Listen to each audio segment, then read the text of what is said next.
Welcome to Clocking In, Voices of NC Manufacturing. I'm your host, Phil Mintz, Director of the North Carolina Manufacturing Extension Partnership, otherwise known as NCMEP. My role is to drive outreach to NC manufacturers, build relationships to federal and state leaders, and coordinate efforts to drive profitable manufacturing growth in North Carolina. Throughout my time working closely with manufacturers, I have heard the most quirky, curious, and memorable stories. I wanted to turn these stories into a podcast so that others may hear and be informed and inspired. From humble beginnings to manufacturing titans, from tragedy to triumph, I will be interviewing some of these manufacturers who have made North Carolina manufacturing the powerhouse that it is today.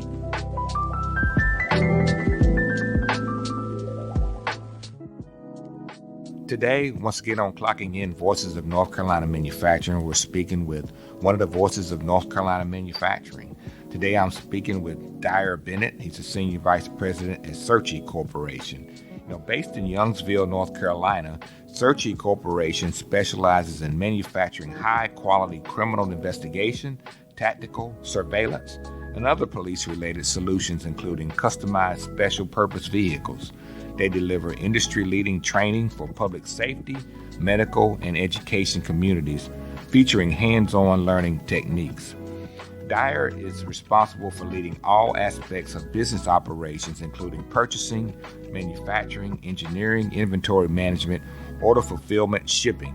He also builds teams to meet with Sirchie's goals with delivering world-class criminal investigation and security products with excellent customer service. Bennett has a bachelor's in textile engineering from Philadelphia University. He has a master's in textile science from the Institute of Textile Technology and an MBA from Wake Forest School of Business. So thank you, Dyer, for taking time to speak with us. How are you doing today? Doing great, Phil. Thank you. Sounds like you got a lot of responsibility there. I do. We're a small company, so we wear a lot of hats. How did you get involved in the work that you're doing? What was your path to Sirchie? Well, it's very interesting that obviously with my education, I started out in the textile industry here in North Carolina. Went from Philadelphia, moved down here in 1993, and spent about 13 years in the textile industry. It was a good journey and very good industry to be in at the time. And then later, because of export situations and a couple companies that didn't survive through that, I decided to change paths. Went back to school, got my MBA at Wake Forest, and got an opportunity with this small company in Youngsville, North Carolina that I'd never heard of, in something involving forensics. And I said, well, what is this? I'd heard CSI. Everybody knew about the CSI TV shows and what they did. And I didn't realize that there was a manufacturer here in North Carolina that did that. I happened to know the CEO at the time at Sirchie, had worked with him before, a gentleman named Gary Monroe. And he had presented an opportunity for me to come on and help with ISO certification as well as product development and business development with Sirchie. And I was fascinated. Just looking at the industry, how cool is it when you can say everything in CSI, those are the products that are used on the show, is what we make. And so I embraced the opportunity to go to Sirchie 14 years ago. It's a small niche industry. We do something that I think a lot of people don't do, which is we are an exporter. So we are a true world-class manufacturer because we manufacture not only for the domestic market, but also for international.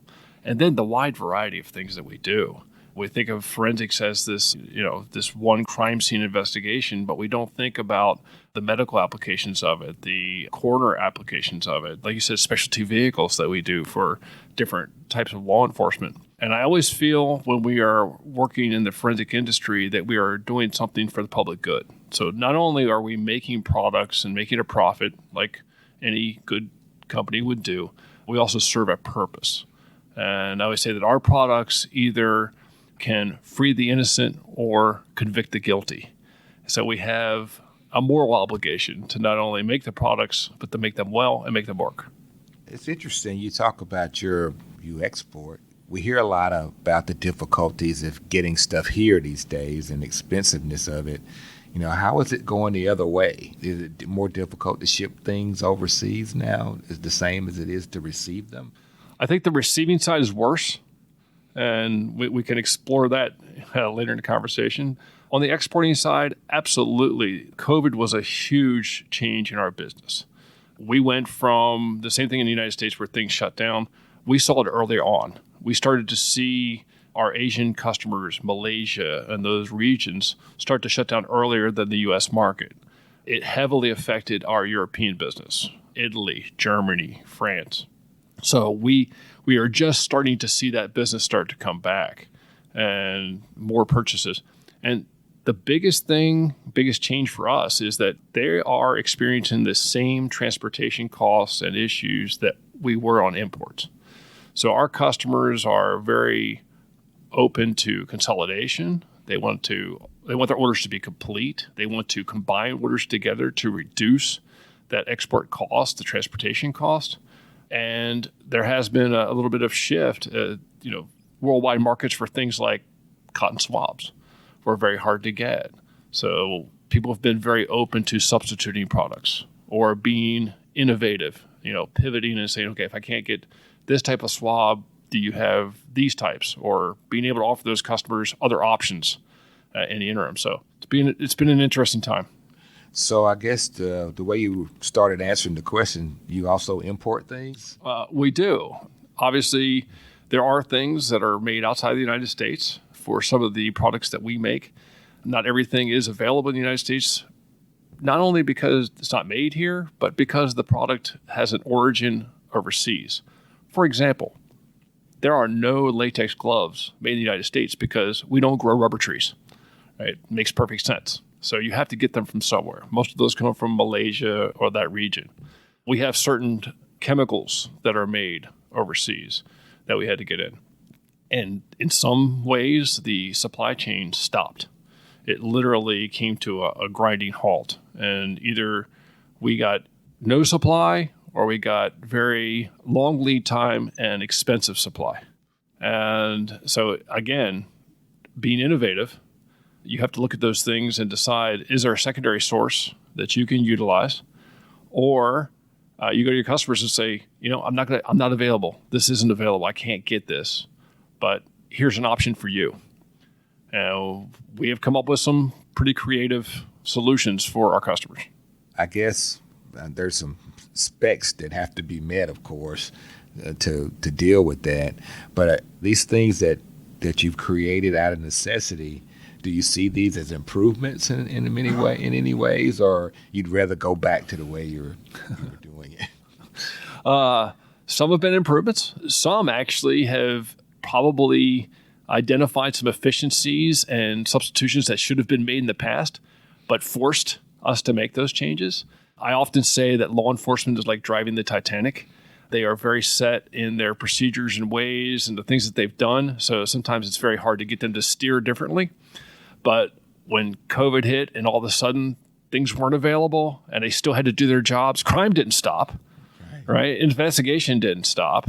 So they were much more open to looking at changes and substitutions than they were in the past. And I think that those will be making the industry better going forward. So who are your customers? Is it public entities like law enforcement? Are you selling to, again, like public-based groups, or is there private people who do this as well? So the majority of our business is done business to government, federal, municipal, government agencies. We work everywhere from, the large, what we call them, the letter agencies in the U.S. government, DEA, FBI, those are the letter agencies that we deal with. But in addition to that, we do everything from state level down to local town governments. Here in the United States, law enforcement is very diverse. Over in Europe, you see a lot more state level police, and they may have a regional police force, but they don't have a town police force or city police force. In the United States, we can sell to 5 different customers in the same location. Like, for example, in Wake County, there's 23 agencies right here in Wake County alone that serve the municipal area. That buy from you. That buy from us, yes. Is this a growth industry? I mean, is it growing because crime is growing, or what's the future for these types? Good question. So sometimes you look at it and you think, we do something good for the community, but you also think, Well, if everybody were good people and there was no crime, there would be no Sirchie. There would be no business. Yeah. But actually, we look at growth opportunities in two ways. One is looking at crime prevention versus after the fact. I always feel a lot of our product are used after the crime is committed versus preventing the crime from happening. We've looked at different collaborative solutions, especially in the surveillance industry, to look at how to survey areas, capture criminal activity or things that may lead to criminal activity before that crime occurs. So I think that's going to be a potential. And as technology advances, that certainly is an area of growth, is crime prevention, and including crime statistics, which a lot of statistical usage at this point. And then we have to remember that even if we have a very advanced crime scene investigation and forensic industry here in the United States, we still have a lot of third world countries that still have not advanced in techniques. We have a lot of training and equipment that we can provide. Just, recently we have done business in Indonesia. We have done business in Malaysia. We have done business in sub-Saharan Africa. And these are all areas where true advanced training and the improvement of forensic science is coming along.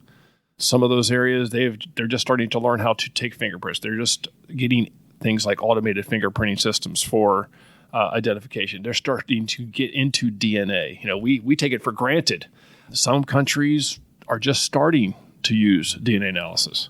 So I think there's still more growth. Yeah, it sounds like you're kind of a leader in this. I mean, not a whole lot of competition there, or you're able to just advance, or you just ahead of everybody? Well, I think that we have been established for a long time, and we started in 1928, so we've been around for a long time, probably one of the largest manufacturers, and not just distributors, but manufacturers of forensics in the industry, and have always been kind of a thought leader in the industry. We do see where money goes to, I guess you would say, what's sexy at the time. Right now, a lot of your money goes into digital forensics. Look at the computer analysis. DNA has always been of interest because of the profile in the media. But there are other areas of forensics that don't get funded like they should. Trying to get the industry, government to invest in those other areas, just training for crime scene investigation. Luckily, we have a lot more technical schools, a lot more people who got the CSI effect that are coming out, but paying those technicians and keeping them trained. And then we have a high turnover rate. It's not an easy job. You are seeing the worst of humanity. So you will see people in the crime scene investigation business that might last 2, 3, 4 years and then move on. Now I have to bring another trained person in. So I look at the future as Sirchie can certainly play a role. And I hope that we as a company can define how the industry moves forward, and that it's not just the sexy things that are on television, but get citizens and other activists to understand that, investigating crime is important. Training is important. And there's additional technologies beyond DNA that need to be developed and worked on. You talked a bit about workforce and training people, and that's a challenge with a lot of our manufacturers. I guess it's, you have a special type of workforce that you need for what you do. We do have a variety, only because of the variety of products that we do make. So we have what I would say, assembly level skill jobs. So people will come in and do civil packages, kitting operations. We have clean room operation FDA for assembling sexual assault and blood alcohol kits. So that's a one level of training. But then we have some higher skill positions too. We have a chemistry division where we actually are blending chemicals and making chemicals for the forensics industry. We actually have a machine shop. We have sheet metal and a full lathe and mill operation. So we have some high-skilled machinists at our operation. So the training there is finding the skilled people. It's not often you can bring somebody off the street and just train them how to be a bench chemist or how to be a machinist, or you can get there. But partnerships with the local community colleges has helped. We've worked with Vance Granville, which is in our region, Wake Tech, which is in our region, and trying to bring those skills from the region into our company And I think that there's going to be more of that as we go forward. Not everybody's going to go get a 4-year degree, but I think there's a tremendous amount of opportunity for the community college and business to partner together to fill those skilled positions. And we're going to utilize it. Yeah, I guess the idea of processing crime scenes and the stuff on TV, it doesn't translate into making the kits and things. That's correct. That go with that. Yeah, my worst employee would be a police officer. Right. So that's great. So your growth, as you speak about, is just really getting into these markets that it's just kind of developing in this area for the most part. But do you create, brand new devices to use in these things? I mean, is there a role for the engineering aspect of it in your organization? How do you determine what you're going to make? That's a good question. We have a development group. I have one senior development engineer. I have a design engineer who does all of our drawings, layout, a couple process engineers that work not only in industry on our manufacturing side, but also on developing new products. We attend the trade shows. We work very closely with our local law enforcement. CCBI has been a great partner. They're the City County Bureau of Identification here in Raleigh. So we get to go down to their lab, ask them what the pains are, what problems they have, how can we improve our products. Two things that we've found in the industry are, and this may be across all industries, but I know this about law enforcement. One, it has to have the wow factor. In other words, there has to be a gotcha moment where you're like, I understand how that can get better evidence or how I can use that to make it better. And I have to make their job easier. This is not an easy job. You show up at a crime scene, you are there, you're going to process it. It may take 2 hours, it may take 3 days to do. Anything that adds more time or more difficulty to their job is not going to be adopted, right? They want something that makes their job the same or easier and makes the evidence better. So that's always the thing. It always has the wow factor and has to make their job easier. If you don't do those two things, it's not gonna hit. Just a little example of something that's very simple that we came about. We were working with our crime scene investigators, and we have a test, which is just a small chemical test to prove if the blood is real blood or not ketchup or whatever. So it's a color test that they do. This test was in a little tube. It was put together and it had a little chemical ampule in it. And what they would do is they would break this ampule and then they would apply it to a blood stain at the scene. And if the color changed to pink or green, depending on which one they used, that would be a positive for them. And then they would go ahead and process that for DNA or whatever. And we got feedback from the industry and said, these little tubes break, it drips all over the place. It's difficult to use. Is there any way that you can make this better? You make these little pouches for the drug tests. Can you do something along those lines? So we came back, we brainstormed. We went down to actually CCBI, worked with us on this particular development. And we said, I think we can work this so that you take the sample, you put it in a little pouch, you'll do the same thing, but then you'll see the color. Nobody gets any mess. There's no messy hands. There's no chemicals to throw away, nothing. Put that together. We developed something called our PBID, which is our blood identification test. It's a small pouch, put the ampule inside. They take the sample, they put it in, they break the ampule, they see the color. And now, no mess, no fuss, no mess, and simple.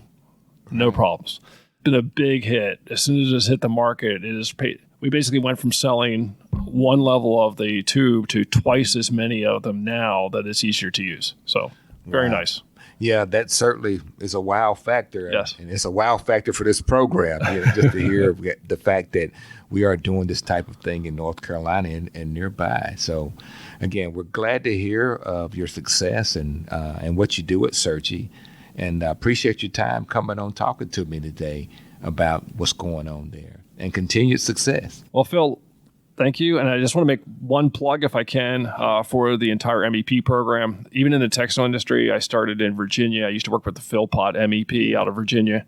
When I came to North Carolina, I worked with the Piedmont region, IES, and then I've continued to work with NC State. It's a wonderful program. I think if businesses don't know about it, manufacturers don't know about it, they need to know about it. There's a lot of information and help there, and take advantage of it. Yeah. Take advantage of it. Yeah, I'll pay you later when we go. But thanks again, Dyer.